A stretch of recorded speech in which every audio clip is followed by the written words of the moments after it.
ഇന്ന് നമ്മൾ സംസാരിക്കുന്നത് ചരിത്രത്തിലെ തന്നെ ഏറ്റവും ഭയാനകവും നിഗൂഢവുമായ ഒരു സംഭവത്തെ കുറിച്ചിട്ടാണ്. 1872 ഡിസംബർ 5 അറ്റ്ലാന്റിക് സമുദ്രത്തിന്റെ ഏകാന്തതയിൽ ഡി ഗ്രേഷ്യ എന്ന കപ്പൽ സഞ്ചരിക്കുകയായിരുന്നു. പെട്ടെന്നാണ് ക്യാപ്റ്റൻ മേർഹൌസ് ദൂരെ ഒരു കപ്പൽ കാണുന്നത്. ആ കപ്പലിന്റെ നീക്കം അസ്വാഭാവികമായിരുന്നു. വട്ടം ചുറ്റിയും ഇടയ്ക്ക് ചെരിഞ്ഞും അത് ഒഴുകുകയാണ്. അവർ അടുത്തേക്ക് ചെന്നു. കപ്പലിന്റെ പേര് മേരി സ്റ്റെലസ്റ്റ്. ക്യാപ്റ്റൻ മേർഹൌസ് തന്റെ ആളുകളെ അങ്ങോട്ട് അയച്ചു. ആ കപ്പലിൽ കാലുകുത്തിയ നാവികർ കണ്ട കാഴ്ച ഇന്നും ലോകത്തിന് ഒരു പേടി സ്വപ്നമാണ്. കപ്പലിൽ ഒരാൾ പോലുമില്ല, പക്ഷെ കപ്പൽ സുരക്ഷിതമാണ്. ഭക്ഷണമേശയിൽ കഴിച്ചുകൊണ്ടിരുന്ന പ്ലേറ്റുകൾ അവിടെയുണ്ട്. കുട്ടികളുടെ കളിപ്പാട്ടങ്ങൾ ഡക്കിൽ ചിതറിക്കിടക്കുന്നു. പക്ഷേ ആ 10 മനുഷ്യർ എവിടെ? അവർ കടലിൽ അലിഞ്ഞുപോയോ, അതോ ആരെങ്കിലും അവരെ അപഹരിച്ചോ? ദി അക്ബർ ടോക്സിലേക്ക് എല്ലാവർക്കും സ്വാഗതം. ഈ കഥ തുടങ്ങുന്നത് മേരി സ്റ്റെലസ്റ്റ് എന്ന കപ്പലിന്റെ ജനനം മുതലാണ്. 1861 ഈ കപ്പൽ നിർമ്മിക്കുന്നത്. അന്ന് ഇതിന്റെ പേര് ആമസോൺ എന്നായിരുന്നു. പക്ഷെ ഈ കപ്പലിന് ഒരു ദുർവിധി ഉണ്ടായിരുന്നു. ഇതിന്റെ ആദ്യത്തെ യാത്രയിൽ തന്നെ ക്യാപ്റ്റൻ അസുഖം ബാധിച്ചു മരിച്ചു. പിന്നീട് നടന്ന യാത്രകളിൽ ഇത് മറ്റൊരു കപ്പലുമായി കൂട്ടിയിടിച്ചു. അന്ന് നാവികർക്കിടയിൽ ഒരു സംസാരമുണ്ടായിരുന്നു, ഈ കപ്പൽ ശാപ കപ്പലാണ് എന്ന് പറഞ്ഞ്. വർഷങ്ങൾക്ക് ശേഷം ഇതിനെ പുനരുദ്ധീകരിച്ച് മേരി സ്റ്റെലസ്റ്റ് എന്ന പേര് മാറ്റി. 1872 നവംബറിൽ ന്യൂയോർക്കിൽ നിന്ന് ഇറ്റലിയിലേക്ക് തിരിക്കുമ്പോൾ ക്യാപ്റ്റൻ ബെഞ്ചമിൻ ബ്രിഗ്സിന് ഇതൊരു സാധാരണ യാത്രയായിരുന്നു. അദ്ദേഹത്തോടൊപ്പം ഭാര്യ സാറയും 2 വയസ്സുകാരി മകൾ സോഫിയയും ഉണ്ടായിരുന്നു. അവർക്ക് പുറമെ 7 വിശ്വസ്തരായ ജീവനക്കാരും. അവർ കപ്പലിൽ കയറുമ്പോൾ ന്യൂയോർക്ക് തീരത്ത് നിന്ന് കൈവീശി കാണിച്ചവർ അറിഞ്ഞിരുന്നില്ല ഇതാണ് അവരെ അവസാനമായി കാണുന്നതെന്ന്. ഈ വീഡിയോയുടെ അവസാനം വരെ നിങ്ങൾ കൂടെയുണ്ടാകണം, കാരണം ഓരോ മിനിറ്റിലും പുതിയ തെളിവുകളാണ് നമ്മളെ കാത്തിരിക്കുന്നത്. നമുക്ക് കപ്പലിലെ ലോഗ് ബുക്കിലേക്ക് നോക്കാം. നവംബർ 25 അവസാനത്തെ കുറിപ്പ്. അന്നവർ അസോറസ് ദ്വീപുകൾക്ക് സമീപമായിരുന്നു. അതായത് ഡിസംബർ 5 കപ്പൽ കണ്ടെത്തുന്നതിന് കൃത്യം 10 ദിവസം മുൻപ്. ആ 10 ദിവസങ്ങളിൽ അവിടെ എന്ത് സംഭവിച്ചു? ഡി ഗ്രേഷ്യയിലെ നാവികർ കപ്പലിന്റെ ഓരോ മുറിയും പരിശോധിച്ചു.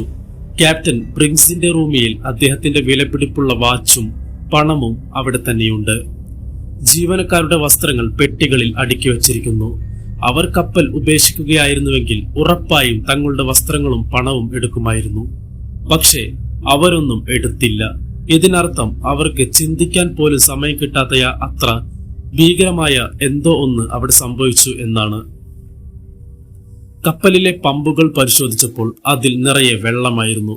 പക്ഷെ കപ്പൽ മുങ്ങാൻ അത് മതിയാകുമായിരുന്നില്ല. പിന്നെന്തിനാണ് അവർ പരിഭ്രാന്തരായത്? അന്വേഷകർ കപ്പലിന്റെ വശങ്ങളിൽ ചില പാടുകൾ കണ്ടെത്തി.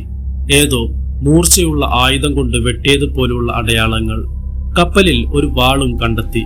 അതിൽ രക്തക്കറയുണ്ടെന്ന് ആദ്യം കരുതിയെങ്കിലും പിന്നീട് അത് തുരുമ്പാണെന്ന് തെളിഞ്ഞു. ചിലർ വിശ്വസിക്കുന്നത് ജീവനക്കാർ തമ്മിൽ കലാപമുണ്ടാവുകയും അവർ ക്യാപ്റ്റനെയും കുടുംബത്തെയും കൊന്ന് കടലിലെറിഞ്ഞു എന്നാണ്. പക്ഷേ ഇവിടെയും ചോദ്യങ്ങൾ ബാക്കിയാണ്. കലാപം നടത്തിയവർ എന്തിനാണ് പണവും സ്വർണവും എടുക്കാതെ കപ്പൽ ഉപേക്ഷിച്ചു പോയത്? ഇനി കടൽ കൊള്ളക്കാരാണോ? അറ്റ്ലാന്റിക്കിന്റെ ആ ഭാഗത്ത് അന്ന് കടൽ കൊള്ളക്കാർ സജീവമായിരുന്നില്ല. മാത്രമല്ല ചരക്കുകൾ മുഴുവൻ അവിടെ തന്നെയുണ്ട്. അപ്പോ അതൊരു മനുഷ്യനിർമ്മിതമായിട്ടുള്ള ആക്രമണമല്ല എന്ന് നമുക്ക് ഉറപ്പിക്കാം. ഇനി നമുക്ക് ഏറ്റവും വിശ്വസനീയമായ തിയറിയിലേക്ക് വരാം. Alcohol vapour. മേരി സ്റ്റെലസ്റ്റ് വഹിച്ചിരുന്ന 1701 ബാരലുകളിൽ 9 ഒഴിഞ്ഞ നിലയിലായിരുന്നു. ഈ ആൽക്കഹോൾ ചേർന്ന് കപ്പലിനുള്ളിൽ വായു മലിനമായിട്ടുണ്ടാകാം. കപ്പൽ ഉടൻ പൊട്ടിത്തെറിക്കുമെന്ന് ക്യാപ്റ്റൻ ബ്രിഗ്സ് ഭയന്നു. തന്റെ ഭാര്യയെയും കുഞ്ഞിനെയും രക്ഷിക്കാൻ വേണ്ടി അദ്ദേഹം എല്ലാവരെയും ലൈഫ് ബോട്ടിലേക്ക് മാറ്റി. കപ്പലിലെ ഒരു കയർ ഉപയോഗിച്ച് ലൈഫ് ബോട്ടിൽ കെട്ടിയിട്ടു. കാറ്റും പുകയും ക്ഷമിച്ചാൽ തിരികെ കയറാം എന്നായിരുന്നു പ്ലാൻ. പക്ഷെ നിർഭാഗ്യവശാൽ കടലിലുണ്ടായിരുന്ന ശക്തമായ കാറ്റിൽ ആ കയർ പൊട്ടിപ്പോയിരിക്കണം. കൂറ്റൻ കപ്പൽ പായകൾ വിരിച്ച് കാറ്റിൽ വേഗത്തിൽ മുന്നോട്ടു പോയി. ചെറിയ ലൈഫ് ബോട്ടിലുള്ളവർക്ക് കപ്പലിനൊപ്പം എത്താൻ കഴിഞ്ഞില്ല. അവർ ആ നടുക്കടലിൽ ഒറ്റപ്പെട്ടു പോയി. ദിവസങ്ങളോളം വിശപ്പും ദാഹവും അനുഭവിച്ച് ഒടുവിൽ ആ 10 പേരും കടലിന്റെ ആഴങ്ങളിലേക്ക് മറഞ്ഞു.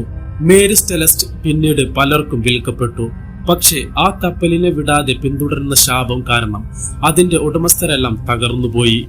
ഒടുവിൽ ഹൈത്തി തീരത്ത് വെച്ച് അത് തകർന്നു. ആ കപ്പലിലെ 10 മനുഷ്യർക്ക് എന്ത് സംഭവിച്ചു എന്നത് ഇന്നും ഒരു നിഗൂഢതയായി തുടരുന്നു. ക്യാപ്റ്റൻ പ്രിൻസും ആ കുഞ്ഞു സോഫിയയും ഇന്നും ആ കടലിൽ എവിടെയോ അലയുന്നുണ്ടാകാം.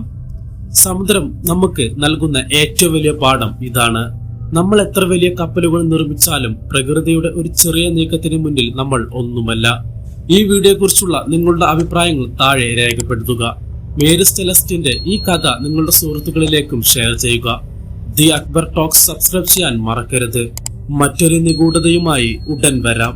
നന്ദി.